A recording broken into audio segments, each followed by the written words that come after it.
হঠাৎ শুনতে পেলাম হালকা পায়ের শব্দ। ধীরে ধীরে সিঁড়ি বেয়ে নামছেন ম্যাম। আমি চোখ তুলে তাকাতেই মুহূর্তেই চোখ স্থির হয়ে গেল। শাড়ি পরে নামছেন উনি। হালকা বেগুনি রঙের সুতি শাড়ি, সাদা পাতলা ব্লাউজ, কানে ছোট ঝুমকা, খোলা চুল সামান্য এলোমেলো হয়ে কাঁধে পড়ে আছে। একেবারে যেন রং তুলির ছোঁয়ায় আঁকা কোনো মনের মানুষ। আমার চোখের সামনে সময় যেন থেমে গেল। মুখে কোনো কথা আসছে না, শুধু হা করে তাকিয়ে আছি। ম্যাম নিচে নেমে আমার সামনে এসে দাঁড়ালো। তারপর বললেন, এরকম হা করে তাকিয়ে আছো কেন?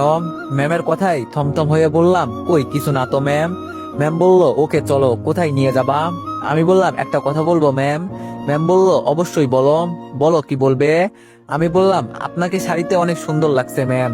ম্যাম মুচকি এসে আমাকে বলল, থ্যাংক ইউ, তোমাকেও পাঞ্জাবিতে অনেক সুন্দর লাগছে। আমি বললাম, চলেন এবার যাওয়া যাক। ম্যাম বলল, ওকে।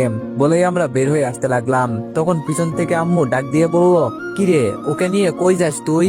আমি বললাম, এক জায়গায় নিয়ে যাব আম্মু। আম্মু বলল, ঠিক আছে, ঘুরলে ভালো লাগবে, ওকে নিয়ে যা, কিন্তু তাড়াতাড়ি ফিরিস। আমি বললাম, ওকে আম্মু। বলেই আমরা বের হয়ে আসলাম। একটা রিক্সা ডাক দিলাম। ম্যাম আগে উঠলো, তারপর আমিও উঠলাম। আমি শুধু আর চোখে ম্যামের দিকে তাকিয়ে আছি।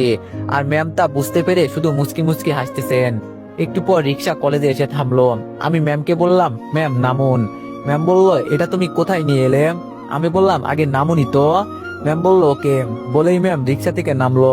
তারপর আমি রিক্সা ভাড়া মিটিয়ে ম্যামকে নিয়ে কলেজের ভিতরে প্রবেশ করলাম। কলেজের টিচার সহ সব স্টুডেন্ট ম্যামের দিকে অবাক হয়ে তাকিয়ে আছে। ম্যাম ওনাদের তাকানো দেখে আমাকে জিজ্ঞেস করলেন, সবাই আমাকে এইভাবে দেখছে কেন? আমি বললাম, ম্যাম আপনার কি কিছুই মনে পড়ছে না? ম্যাম বলল, না তো, তবে মনে হচ্ছে জায়গাটা খুব চিনি, অনেকবার এসেছি।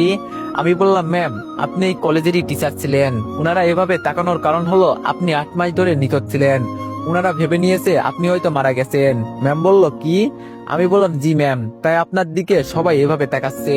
আর আপনার লাভ স্টোরি শুরু হয়েছিল এখান থেকে। একটু পর কয়েকজন টিচার আর স্টুডেন্ট এসে বলল, পরি ম্যাম আপনি কেমন আছেন, কই ছিলেন এতদিন? ম্যাম বলল, জি ভালো আছি, পরে কথা বলছি। বলেই ম্যাম আমার হাত ধরে একটু ফাঁকা জায়গায় নিয়ে আসলেন আর বললেন, ম্যাম বলল, এইসব কি সত্যি? আমি এখানে টিচার ছিলাম। আমি বললাম, ম্যাম আপনাকে মিথ্যা বলবো কেন, আসুন আপনাকে আরেক জায়গায় নিয়ে যাই। বলেই আমি ম্যামের হাত ধরে কলেজের লাইব্রেরিতে নিয়ে গেলাম। তারপর বললাম, ম্যাম এখানে আপনি আর সেই সদ্য কবি দেখা করেছিলেন, তার অস্তিত্বর অনুভব করেছেন, এইসব কি কিছুই মনে পড়ছে না?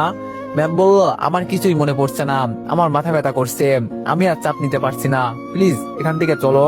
বলেই ম্যাম মাথায় হাত দিয়ে পড়ে যেতে লাগলো। আমি সাথে সাথে ম্যামকে ধরে ফেললাম আর বললাম, ম্যাম আপনার কি হয়েছে?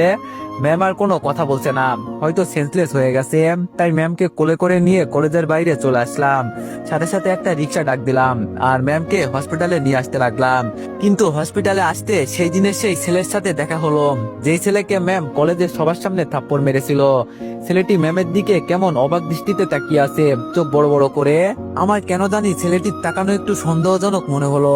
এই ব্যাপারে পরে ভেবে দেখবো, আগে ম্যামকে হাসপাতালে নিয়ে যাই। তাই তাড়াতাড়ি করে ম্যামকে হাসপাতালে নিয়ে আসলাম। তাড়াতাড়ি করে স্ট্রেচারে করে ম্যামকে ইমার্জেন্সিতে নেওয়া হলো। ডাক্তার দেখে কিছুক্ষণ পর বের হলো আর আমাকে বলল, ডাক্তার বলল, রোগীর সাথে কি আপনি এসেছেন? আমি বললাম, জি। ডাক্তার বলল, শুনুন, উনি অতিরিক্ত মানসিক চাপ নিচ্ছেন। অতিরিক্ত চাপ নেওয়ার কারণে অজ্ঞান হয়ে গিয়েছিল। উনি যেন আর একটুও মানসিক চাপ না নেয় সেই দিকে ভালো করে খেয়াল রাখবেন, কারণ এরপর এরকম হলে বড় কিছু ঘটে যেতে পারে। একবার তো বেঁচে গেছে, উনি এখন রেস্ট নিক, কয়েক ঘন্টা পর ওনাকে বাসায় নিয়ে যেতে পারবেন। আমি বললাম, ওকে ডক্টর, থ্যাংক ইউ। বলে ডাক্তার চলে গেলেন। আমি ভাবলাম, আর ম্যামকে এইসব মনে করানো যাবে না। ম্যাম কিছু মনে করতে গেলেই উনি মানসিক চাপ নিচ্ছেন। আমি আর ওনাকে কিছু মনে করাতে যাব না।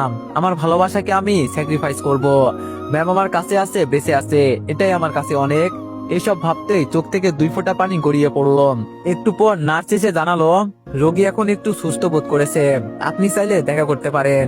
আমি ধীরে ধীরে উঠে দাঁড়ালাম, পা দুটো যেন ভারী হয়ে গেছে। ভিতরে ঢুকে দেখি ম্যাম চোখ বন্ধ করে শুয়ে আছেন, মুখটা একেবারে শান্ত কোমল। আমি কাছে গিয়ে চুপচাপ বসে পড়লাম। একটু পর ম্যাম চোখ খুললেন। ম্যাম ফিসফিস করে বললেন, আমি কোথায়? আমি হাসি মুখে উত্তর দিলাম, হাসপাতালে। আপনি একটু অসুস্থ হয়ে গিয়েছিলেন ম্যাম। ম্যাম চোখ বন্ধ করে দীর্ঘ নিঃশ্বাস নিলেন, তারপর বললেন, সবকিছু কেমন যেন অদ্ভুত লাগছে, মনে হচ্ছে কোথাও একটা কিছু মিস করছি। আমি বললাম, সবকিছু ঠিক হয়ে যাবে, আপনি শুধু একটু বিশ্রাম নিন, আমি আপনার পাশেই আছি। ম্যাম বলল, মাঝে মাঝে তোমাকেই আমার অনেক আপন, অনেক স্পেশাল মনে হয়, তুমি আমার জন্য কত কিছু করো। আমি বললাম, আপনি এত কিছু ভাববেন না ম্যাম, প্লিজ, আপনি অসুস্থ। তারপর ম্যাম আবার চোখ বন্ধ করলেন। আমি চুপচাপ বসে রইলাম। হঠাৎ চোখ পড়লো জানালার বাইরে সেই ছেলেটা দাঁড়িয়ে আছে, যাকে ম্যাম থাপ্পড় মেরেছিলেন। আমার তার দিকে চোখ পড়তেই সে দৌড় দিয়ে পালালো। এইবার আমার সন্দেহ একদম পাকাপোক্ত হলো। এর সাথে ম্যামের কিছু না কিছু কানেকশন আছে। তাই আমি সাকিবকে ফোন করলাম আর বললাম, হ্যালো দোস্ত। সাকিব বলল, দোস্ত বল, কেমন আছিস? আমি বললাম, ভালো আছি, একটা কাজ করে দিতে পারবি? সাকিব বলল, শুধু একবার বলে দেখ। আমি বললাম, 8 মাস আগে কলেজে পড়ি ম্যাম সবার সামনে একটা ছেলেকে থাপ্পড় মারছিল, মনে আছে? সাকিব বলল, মনে আছে হৃদয়, কেন, কি হয়েছে? আমি বললাম, ওকে একটু ফলো কর, প্লাস ওর পিছনে লোক লাগা। আমার সন্দেহ হচ্ছে ওর সাথে ম্যামের কিছু না কিছু কানেকশন আছে, ওকে আমার ঘাপলা লাগছে। সাকিব বলল, ওকে, তুই চিন্তা করিস না, আমি তোকে জানাবো। আমি বললাম, ওকে, আল্লাহ হাফেজ বলেই ফোন কেটে দিলাম। 2 ঘন্টা পর ম্যামকে রিলিজ করে দেওয়া হলো। সেখান থেকে একটা রিক্সা নিলাম, নিয়ে সোজা বাসায় চলে আসলাম। আম্মু জিজ্ঞাসা করলো, এত দেরি হলো কেন? কিন্তু আমি ম্যামের অজ্ঞান হওয়ার ব্যাপারটা লুকালাম। ম্যাম ওনার রুমে চলে গেল, আর আমি আমার রুমে আসলাম, এসে ফ্রেশ হয়ে নিলাম। এইদিকে সন্ধ্যাও হয়ে গেছে। আমি আমার রুমে বসে ছেলেটার কথা ভাবছি। হঠাৎ ম্যাম এসে আমার দরজায় নক করলেন। আমি কিছুটা চমকে উঠে বললাম, কে? দরজাটা একটু ফাঁক হয়ে গেল। দেখি ম্যাম দরজায় দাঁড়িয়ে আছে একেবারে নরম চেহারায়। ওনার চোখে একটা অদ্ভুত প্রশান্তি, আর কণ্ঠটা যেন আবেগে গলে গেছে। উনি বলে উঠলেন, ভিতরে আসতে পারি? আমি অবাক হয়ে গেলাম, ম্যাম নিজেই আমার রুমে এসেছেন। আমি দ্রুত উঠে দাঁড়িয়ে বললাম, জি ম্যাম, প্লিজ আসুন। উনি ধীরে ধীরে ঘরের মধ্যে এলেন, তারপর আমার খাটে এসে বসে পড়লেন। আমিও কেমন চুপ হয়ে গেছি, ঠিক বুঝতে পারছি না